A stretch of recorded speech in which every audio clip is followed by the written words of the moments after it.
살아가면서 느끼는 의미는 삶을 지속하게 만드는 원동력입니다. 또한 삶에서 의미를 느끼지 못한다면 이미 죽어 있는 것이나 마찬가지일 겁니다. 그만큼 삶의 의미는 중요하고 누구나 자신만의 삶의 의미를 품고 살아갑니다.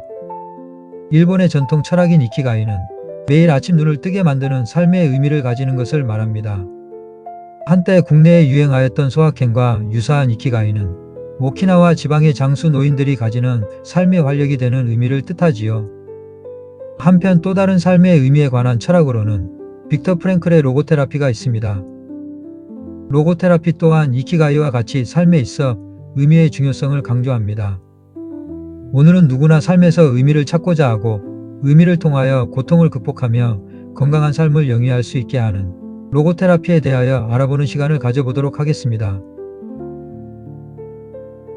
로고테라피는 오스트리아의 신경정신과 의사 빅터 프랭클이 창시한 의미 중심 심리치료 이론으로 인간의 삶에서 의미를 발견하고 추구하는 것을 치료의 핵심으로 삼고 있습니다.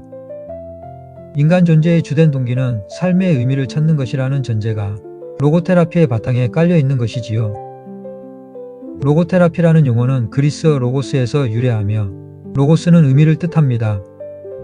여기에 치료를 뜻하는 테라피가 결합되어 의미를 통한 치료 즉 의미치료로 해석됩니다. 로고테라피는 삶의 의미를 발견함으로써 정신적 치유를 도모하는 심리치료를 가리킵니다. 따라서 로고테라피는 인간은 궁극적으로 의미를 추구한다는 가정에 기반하여 스스로 자신의 삶에서 고유한 의미를 찾도록 돕는 것을 목표로 합니다.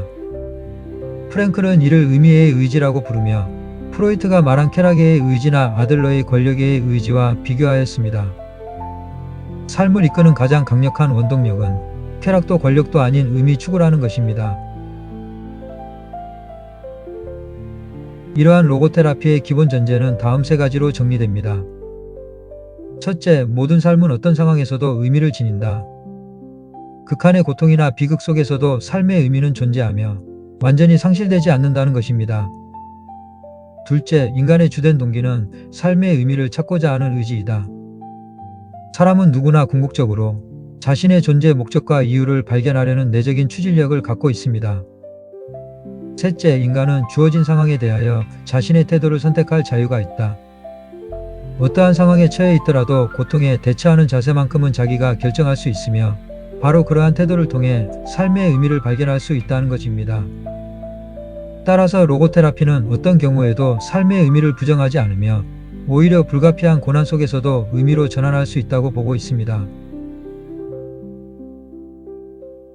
로고테라피의 의미라는 개념은 현대 실존 철학과 심리학의 맥락에서도 이해할 수 있습니다.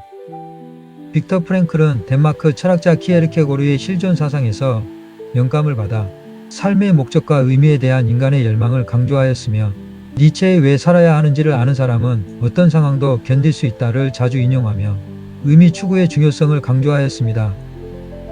로고테라피는 실존주의 철학의 영향을 지켜받았는데 키에르케고르로부터 개개인이 자기 삶의 진정한 의미를 찾아야 한다는 사상을, 니체로부터는 극한 상황에서 삶의 왜를 아는 자는 어떠한 어떻게도 견딜 수 있다는 통찰을, 하이데거로부터는 죽음에 직면한 실존의 영향을 받았습니다.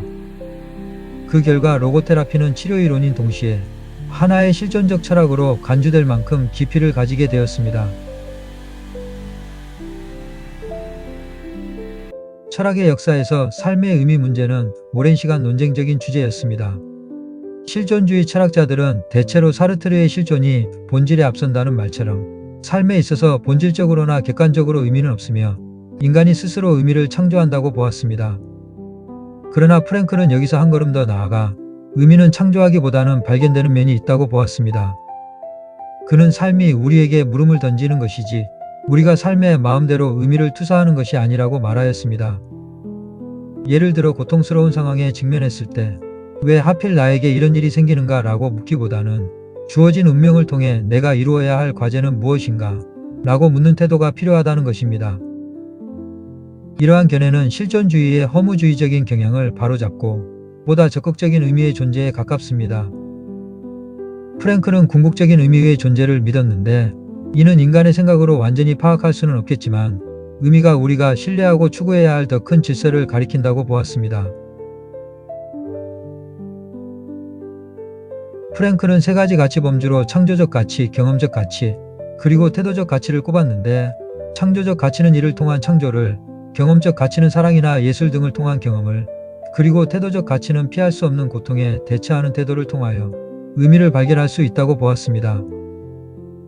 이는 인간이 각자의 상황 속에서 성과 아름다움, 진리와 같은 보편적 가치를 구현함으로써 삶을 의미 있게 만들 수 있음을 시사합니다.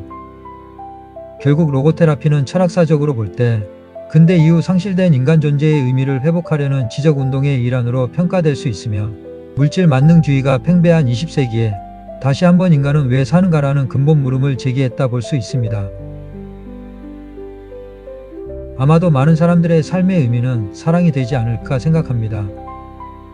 특히 복잡다단한 현대사회에서 가족에 대한 책임감과 가족 간의 기대는 많은 이들에게 고단한 삶의 반복을 견디게 하는 힘이 될 것입니다. 그 외에도 삶을 지탱하게 하는 여러 가지 의미가 있을 것인데, 각자 자신만의 의지할 수 있는 삶의 중심축이 살아가는데 큰 도움이 되리라 생각합니다. 오늘 영상은 여기까지입니다. 시청해주셔서 감사합니다. 여러분의 자유롭고 행복한 여정을 기원합니다. 감사합니다.